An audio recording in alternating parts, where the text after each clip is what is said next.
of the banking industry, not just the Federal Reserve System, but the private banks in Germany and England, all over Italy, all over the world, they all work together. They're all central banks, and they're all part of the Communist Manifesto. You know, central banking is one of the major planks of the Communist Manifesto. We talk about America being a capitalistic country, but yet at the same time we have a central bank that plans everything for us, right? And the graduated income tax is another plank of the Communist Manifesto, right? So right there you have two major planks of the Communist Manifesto that have been brought in because of the Federal Reserve System, okay? So the ultimate goal that these people have in mind is the goal to create a one-world government run by the banking industry, run by the bankers, and they're doing it in sections. The European currency, the euro, and the European Constitution is one part of it. Now they're trying to do it in America with the North American Union, right? And they want to create a new currency called the Amero, right? And the whole agenda is to create a one-world government where everybody has an RFID chip implanted in them.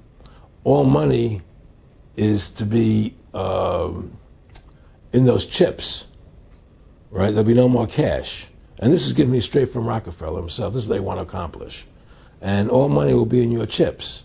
And so instead of having cash, anytime you have money in your chip, they can take out whatever they want to take out whenever they want to.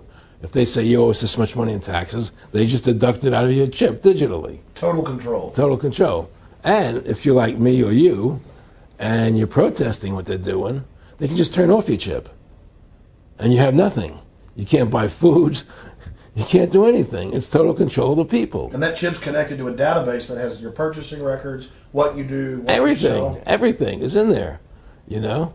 And so they want a one-world government controlled by them, everybody being chipped, all your money in those chips, and they control the chips, and they control people. And you become a slave. You become a serf to these people. That's their goal. That's their intentions. Eric, can you be specific about when you met Rockefeller, how it happened in these discussions? I met Rockefeller through a female attorney I knew who called me up one day and said, one of the Rockefellers would like to meet you. I had made a video called Mad as Hell, and he'd seen the video and wanted to meet me and knew I was running for governor of Nevada. So sure, I'd love to meet him. And I met him and I liked him, and he was a very, very smart man. And we used to talk and share ideas and thoughts.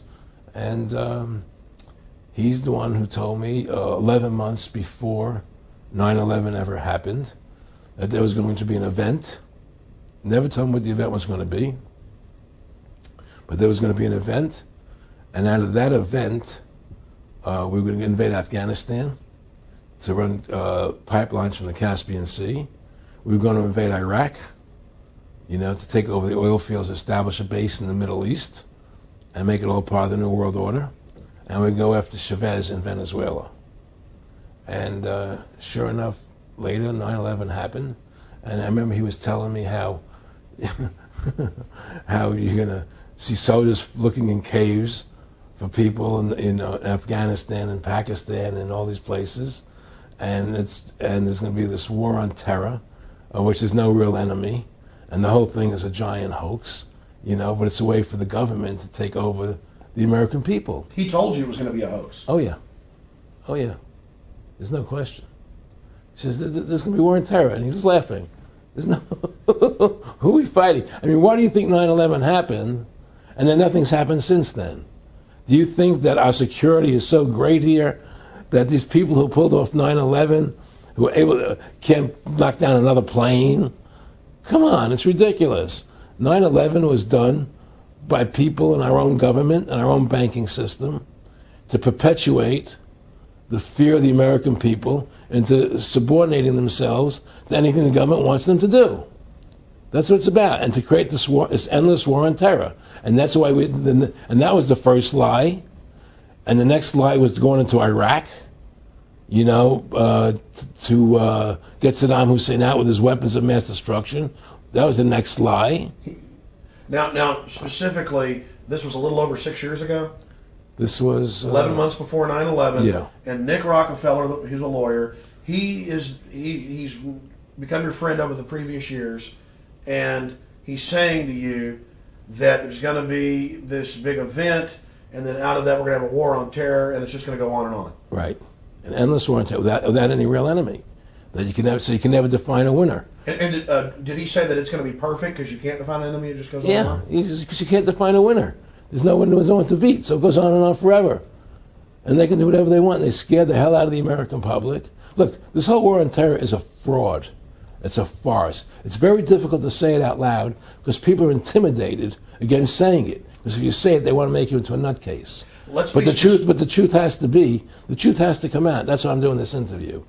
The fact of the matter happens to be that the whole war on terror is a fraud. It's a farce. Yeah, there's a war going on in Iraq because we invaded Iraq.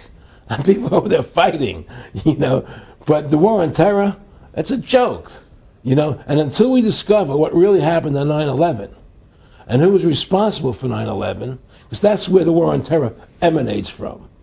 That's where it comes from. It was 9/11 that allowed this war on terror to begin. And until we get to the bottom root of 9/11, the truth of 9/11, we'll never know about the war on terror.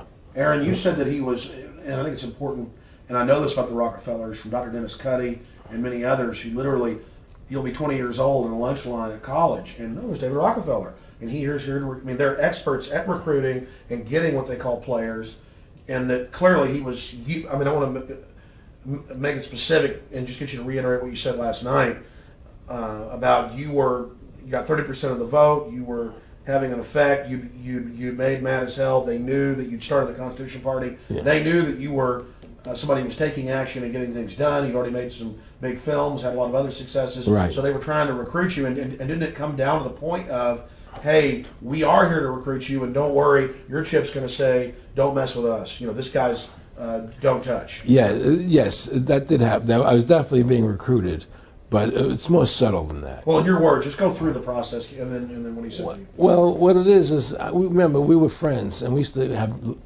go to my house a lot. We'd have dinner, we'd talk, and he'd tell me about business investments, how you get involved in, or they would help me with this business investment or that business investment. And was I interested in joining the Council on Foreign Relations? I would have to get a letter to join them, but was I interested in that? And, just stuff, leading you on. And I used to say to him that I never really did that because that wasn't where I was coming from. As much as I like you, Nick, your ways and my ways, we're on the opposite side of the fence. I don't believe in enslaving people, And he would come back with, "Oh, I do." Or? Well, it would be more like it's better for them. Well, it's more like how do I put it? It was like, what do you care about them? What do you care about those people? What difference does it make to you? Take care of your own life. Do the best you can for you and your family.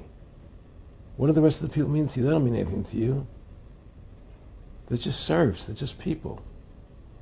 It was just a lack of caring, and that's just not who I was. It was just sort of like cold, it was just like cold, and I used to say to him, what's the point of all this? You have all the money in the world you need. You have all the power you need. What's the point? What's the end goal? And he said the end goal is to get everybody chipped, to control the whole society, to have the bankers, the elite people, the bankers and some governor controlling the world. And I said, do all the people in the Council on Foreign Relations believe this way you do? He said, no. Most of them believe they're doing the right thing. A lot of them believe it's better off being socialistic. We have to convince people that socialism is really capitalism. Because America's becoming a socialist country. It's a communist country today. Well, one of the things they told me was that he was at the house one night, and he would talk, and he started laughing. He said, "Aaron, what do you think women's liberation was about?" And I said, I had pretty conventional thinking about it at that point. I said, I think it's about women having the right to work, getting equal pay with men, just like they won the right to vote, And he started to laugh. He said, "You're an idiot." And I said, "Why am I an idiot?" He said, let me tell you what that was about. We, the Rockefellers, funded that.